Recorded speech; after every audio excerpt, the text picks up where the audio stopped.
Ya estamos de regreso en Es Noticia. Este 14 de abril el Tribunal Constitucional informará si acoge o no el requerimiento de Chile Vamos, que busca impugnar 4 puntos de la reforma laboral. Para conversar sobre este tema nos acompaña el diputado Ramón Farías, jefe de la bancada del PPD. Diputado, ¿cómo está? Muy buenas tardes. Hola, ¿qué tal? Buenas, ¿cómo estás tú? Muy bien, diputado. Preguntarle primero que todo respecto a esta presentación que hace Chile Vamos. ¿Hay un uso político ante el Tribunal Constitucional? Decía la propia ministra Rincón, puede ser peligroso ir tantas veces al Tribunal Constitucional por cada una de las cosas que se presentan. Sí, yo diría más que político, politiquero ya a esta altura. Totalmente intentar marcar una acción casi populista. O sea, la verdad es que yo no comparto esta actitud como de niño taimado que tiene el Chile Vamos. O sea, porque en definitiva cualquier cosa que las mayorías del Congreso, electas democráticamente, a pesar del sistema que tenemos, han definido y han decidido después de una larga discusión, algo que a ellos no les gusta, van al Tribunal Constitucional. Entonces a mí me parece que esa actitud es una actitud que le hace daño al país, le hace daño a ellos mismos, y le hace daño al país porque en definitiva no están respetando las mayorías que incluso ellos mismos definieron que deberían ser así a través de la Constitución que tenemos, digamos, ¿no?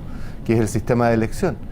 Es una derecha que en definitiva lo que quiere es defender a ultranza, en este caso a los empresarios, al empresariado, o en el caso del tema de la interrupción del embarazo, quiere defender religiosamente una posición religiosa más que una posición que diga relación con la ciudadanía. O sea, una derecha que yo diría que está bastante perdida en lo que son las necesidades y las peticiones o lo que ocurre, digamos, efectivamente con la gente. Y a propósito del rol que juega ahí el Tribunal Constitucional, porque ya no es la primera vez que Chile Vamos recurre a ellos, hay que hacer un estudio también de cómo se desempeña el Tribunal Constitucional y las atribuciones que tiene, entendiendo que muchos parlamentarios han acusado que se convirtió prácticamente en la tercera cámara, porque allí finalmente es donde se va a decidir cómo se llevan a cabo o no alguna de las reformas, por lo menos. Absolutamente, hay muchos parlamentarios de derecha que dicen, pero esto existía desde antes. Efectivamente, el Tribunal Constitucional ha existido desde hace bastantes años atrás, antes de la dictadura. Pero la dictadura le hizo algunos cambios, y hubo algunos cambios en el Tribunal Constitucional que lo hacen ser como una especie de tercera cámara de diputados u otro gobierno, digamos, ¿no? En que efectivamente ellos toman decisiones, pasan por encima de la decisión soberana. Claro, porque antes se hablaba de quién tiene o no la mayoría en la Cámara, ahora se habla de finalmente qué es lo que va a salir o no del Tribunal Constitucional. Claro, y eso me parece nefasto, para la democracia es malo, porque por algo en la Cámara existen las mayorías que existen, y se define lo que se define. Ahora, claro, una cosa es que algo salga abiertamente anticonstitucional y que el tribunal deba pronunciarse respecto a eso, pero ya decir que respecto al tema de la reforma laboral, o sea, porque por la titularidad sindical, ¿qué significa? ¿Qué significa titularidad sindical? Significa que si los trabajadores, hay un grupo de trabajadores importantes que están en un sindicato y que negocian algo, si tú no estás en ese sindicato, tú no tienes derecho a acceder a ese beneficio que se negoció.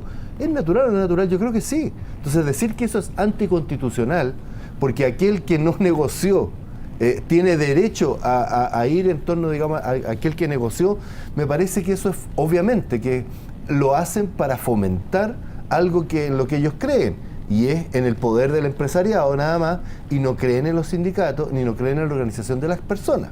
Entonces, efectivamente, cuando ellos hacen esta presentación, es ir en contra de lo que las mayorías, de lo que en definitiva, las discusiones además que se armaron en el Congreso. ¿Sabes tú que se discutió mucho esto en el Congreso? O sea, acaloradas discusiones, sí, casi un año, en los pasillos, en las comisiones, con el Ejecutivo, con el Gobierno. Nosotros variamos algunas de nuestras posturas, de ser más inflexible, un poco más flexible, nos tiramos a la cuta en contra. O sea, hubo una serie de cosas, digamos, que ocurrieron en esta discusión y que finalmente la CUT dice, bueno, no es lo que nosotros queríamos, pero es al menos una mejora. Claro, porque es producto de una discusión que se produce en el Parlamento, que para eso está el Parlamento por lo demás, y saca un resultado. Entonces de ahí, después de una larga discusión, que la derecha diga, no, ¿sabe qué más? Esta cuestión igual no me gusta, igual yo voy a ir al Tribunal Constitucional. Cabro taimado, niño taimado que se enoja, se pone en la esquina y dice, no, yo me pongo y voy para allá y voy al Tribunal Constitucional y ahí los voy a joder.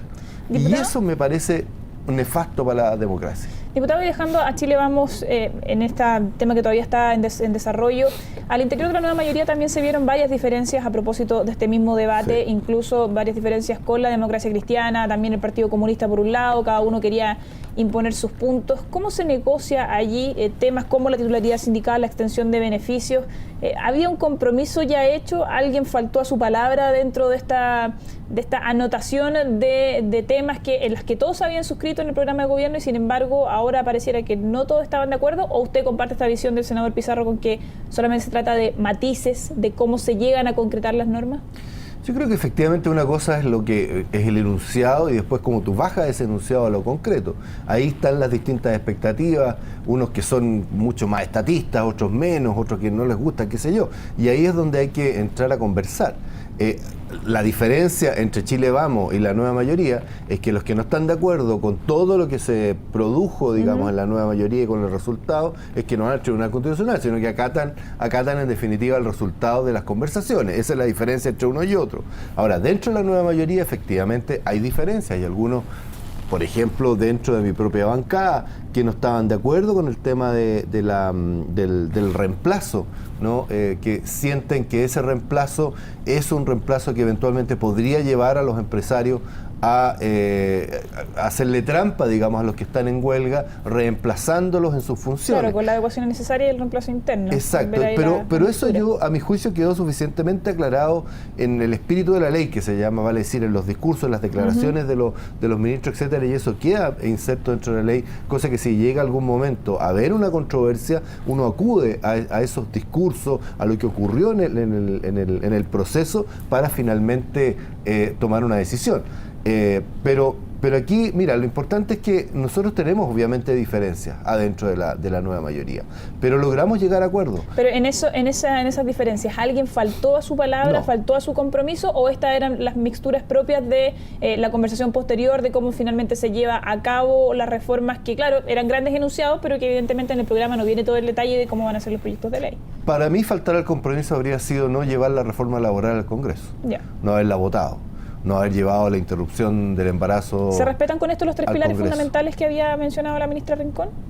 ¿Con el proyecto como está ahora? Yo siento que sí, yo siento que sí, yo siento que avanzamos, logramos lo que más pudimos frente a una derecha que no quería absolutamente nada y gente de la nueva mayoría que quería muchas otras cosas mucho más extremas, digamos, lo que salió, o sea, los dos extremos, logramos llegar a un centro. Yo pienso y siento que se cumplió, que se avanzó, que podemos tener hoy día y podemos decir que los trabajadores después de esta reforma van a tener derecho real a la huelga, cosa que antes no existía. La gente dice, pero si antes igual tenían huelga. Sí, pero los podían reemplazar, después de una X cantidad de tiempo los podían echar, etcétera. Hoy día eso no va a ocurrir, o sea, el trabajador va a tener la posibilidad de poder ir a huelga y ojo, que también no se entienda que con esto se le está diciendo a los trabajadores, oye, ya váyanse a huelga cada rato y quiebren las empresas, o sea, los trabajadores no son lesos tampoco, o sea, evidentemente que van a negociar y van a tener la posibilidad de poder negociar y si no se llega a un acuerdo con esos empresarios, obviamente que el último instrumento, es la huelga, que significa decir ya, señor, bueno, ya que no hemos llegado, vamos a parar, entonces pongámonos de acuerdo rápidamente porque los dos están presionados. El trabajador tampoco está recibiendo sueldo cuando está en huelga y el empresario tampoco está produciendo al 100% cuando están sus trabajadores en huelga. Entonces obliga a que ambos se pongan de acuerdo y finalmente logren una mejoría para los trabajadores. Diputado, y pasando a otro tema, a propósito también de estas definiciones que se han hecho en las últimas reuniones, los cónclaves de la nueva mayoría, se ha hablado de que hay que sacar adelante las reformas, de que está el gobierno ya en la mitad, llegó un tiempo en que ya las reformas se realizaron y ahora hay que esperar que estos resultados de alguna forma se asienten. ¿Usted cómo ve ese proceso? Y sobre todo se lo pregunto por las declaraciones del senador Jaime Quintana hoy día, que dice que si finalmente no hay reforma en la educación superior, que todavía se está realizando, no van a haber ni siquiera tijerales de esta famosa obra gruesa de la que se habló. A ver, nosotros en este cónclave o reunión que tuvimos hace ya 2 semanas, me parece, el día lunes con la presidenta, los ministros del área política, más los presidentes de los partidos y los jefes de bancada, estuvimos en esa reunión y se definió una línea de trabajo que decía relación con efectivamente, y por eso sale el tema de la obra gruesa y todo esto y las interpretaciones y qué sé yo, se define que efectivamente lo que lo que tenemos que seguir haciendo es que hoy día ya los pilares de la reforma están ahí consolidados. Voy a sacar otro concepto, los pilares ya están, y por lo tanto lo que hay que hacer ahora es consolidarlo. El consolidarlo significa, efectivamente, yo estoy de acuerdo con el senador Quintana, que nosotros tenemos que avanzar en el tema de la reforma, o sea, terminar con la reforma educacional. ¿Pero está en duda la reforma educacional de la educación superior en este caso? No, pero puede que algunos piensen o sientan de que, mire, como no hay plata, como estamos con problemas económicos, como que eventualmente no se va a poder financiar el 100% de qué es lo que se quiere, entonces chutémosla para más adelante. Yo sostengo, y creo que el senador Quintana y otros dentro del PPD, es que nosotros tenemos que hacerlas de todas maneras. Otra cosa distinta es que tú le puedas poner un transitorio e ir haciéndola gradual, cosa de no impactar económicamente de una sola vez y que el ministro de Hacienda le dé un infarto, digamos, y nos mande a freír monos al África, como dice mi abuelita, ¿te fijas? Sino que al contrario, lo que tenemos que hacer es decirle, ministro, calma, tranquilo, hagamos la reforma, dejemos asentados los pilares, digamos, para esto y hagámoslo en forma gradual, pero cumplamos con eso y dejémoslo definido en este gobierno, que para eso la gente nos eligió dentro de un proyecto, digamos, que había, y ese proyecto contempla esta reforma en donde la gente, las personas, sus hijos van a poder estudiar gratis en la universidad. Y eso, en la medida que la gente lo ha ido sintiendo, también lo ha ido entendiendo y le ha ido gustando, obviamente, porque entienden lo que es esta reforma.